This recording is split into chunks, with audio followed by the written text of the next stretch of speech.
ప్రపంచ యుద్ధం ముగిసేంత వరకు ప్రపంచంలో పెద్ద పెద్ద యుద్ధాలంటే అవి యూరోప్ సెంట్రిక్గానే జరిగాయి. ఇన్ఫ్యాక్ట్ పొలిటికల్ సైన్స్లో ఒక మాట ఉంటుంది, యూరో సెంట్రిసిజం అని.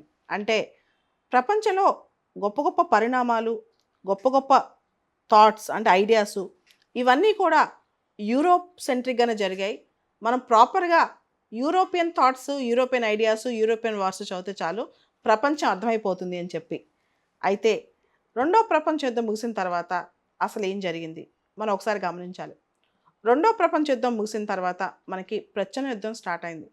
కోల్డ్ వార్ టైంలో ప్రపంచం ఓ పక్క వెస్ట్రన్ బ్లాక్, ఇంకో పక్క ఈస్టర్న్ బ్లాక్.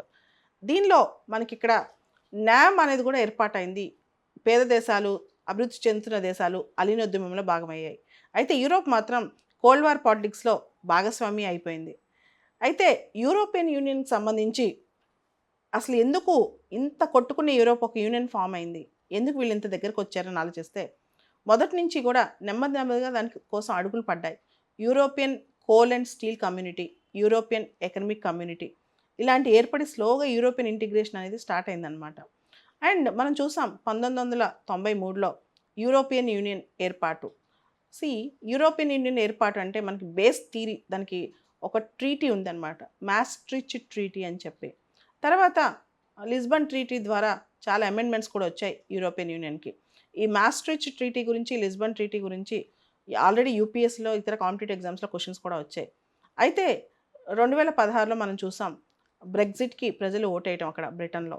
సో ప్రస్తుతం యూరోపియన్ యూనియన్లో 27 సభ్య దేశాలు ఉన్నాయి. యూరోపియన్ యూనియన్లో యూరో జోన్ అని చెప్పి, ఎక్కడైతే యూరో అనే కరెన్సీ లీగల్ టెండర్ దాన్ని యూరో జోన్ అంటాం. దాంతోపాటు షెంజన్ ఏరియా, ఐరోపా ప్రాంతంలో ఒక దేశం నుంచి ఇంకో దేశానికి వీసాలెస్ అంటే వీసా లేకుండా ట్రావెల్ చేసే విధానాన్ని షెంజన్ ఏరియా ఇదని చెప్పుకుంటాం, ఇవన్నీ చేస్తాం. అయితే 2013 నుంచి కూడా యూరోపియన్ యూనియన్ ఎక్స్పాన్షన్ జరగలేదు. చివరగా యూరోపియన్ యూనియన్లో చేరిన దేశం క్రొయేషియా 2013లో. తర్వాత ఎక్స్పాన్షన్ జరగలేదన్నమాట. అయితే యూరోపియన్ యూనియన్ ఎక్స్పాన్షన్ దిశగా కొత్త అడుగులు మొదలయ్యాయి ఈ రోజున. అదే నిన్న యూరోపియన్ కౌన్సిల్ ప్రకటన, తర్వాత యూరోపియన్ యూనియన్ ప్రకటన ఇవన్నీ స్టార్ట్ అయ్యాయి. ఉక్రెయిన్కి, మాల్డోవాకి క్యాండిడేట్ స్టేటస్ ఇస్తున్నట్టు ప్రకటన, అఫీషియల్గా ఒక ప్రకటన వచ్చిందనమాట. క్యాండిడేట్ స్టేటస్ అంటే ఏంటంటే it's a first official step towards full membership. ఉక్రెయిన్కి, మాల్డోవాకి ఫుల్ మెంబర్షిప్ ఇచ్చే దిశగా మొదటగా అధికారికంగా ఒక స్టెప్ స్టార్ట్ అయింది. దాన్నే క్యాండిడేట్ స్టేటస్ అంటారనమాట. అంటే యూరోపియన్ యూనియన్లో కొత్త సభ్య దేశాలు రాబోతున్నాయి. మనం చూసాం బ్రెగ్జిట్ అయిపోయింది, ఇప్పుడు 27 దేశాలు, దానిలో ఇంకా 2 దేశాలు కొత్తగా రాబోతున్నాయి. దానికోసం ప్రయత్నాలు స్టార్ట్ అయ్యాయి. ఇంకా ఇతర దేశాలు కూడా వచ్చే అవకాశం కనిపిస్తుంది ఈ దిశగా మనం కనుక ప్రయత్నాలు స్టార్ట్ చేస్తే. European council president Charles Mitchell ఈ దిశగా ఒక అద్భుతమైన స్టేట్మెంట్ ఇచ్చారనమాట. ఇది ఒక హిస్టారిక్ మూమెంట్, ఒక చారిత్రాత్మకమైన మూమెంట్ అని చెప్పి కూడా ఆయన చెప్పారు. ఎందుకంటే ఉక్రెయిన్కి ఇది చాలా అవసరం. ముఖ్యంగా రష్యా ఉక్రెయిన్ పైన దాడి చేసిన అనంతరం ఉక్రెయిన్కి కాస్త ప్రొటెక్షన్ కావాలంటే ఖచ్చితంగా యూరోపియన్ యూనియన్లో మెంబర్షిప్ అవసరం. యూరోపియన్ యూనియన్ క్యాండిడేట్ స్టేటస్ ఉంటే ప్రొటెక్షన్ రాదు, కానీ యూరోపియన్ యూనియన్ ఫుల్ మెంబర్ అయిన తర్వాత ఒక దేశాన్ని ఎవరిని అటాక్ చేస్తే మెంబర్షిప్ అంటే బేసికల్గా మనం యూరోపియన్ యూనియన్ అంటే కేవలం ఎకనమిక్ ఇంటిగ్రేషన్ అనుకుంటాం. ఎకనమిక్ ఇంటిగ్రేషన్ మాత్రమే కాదు, ముఖ్యంగా ఎకనమిక్ ఇంటిగ్రేషన్ ఉంటుంది, కాకపోతే మిలిటరీ సపోర్ట్ కూడా ఉంటుంది అనమాట అవసరమైతే.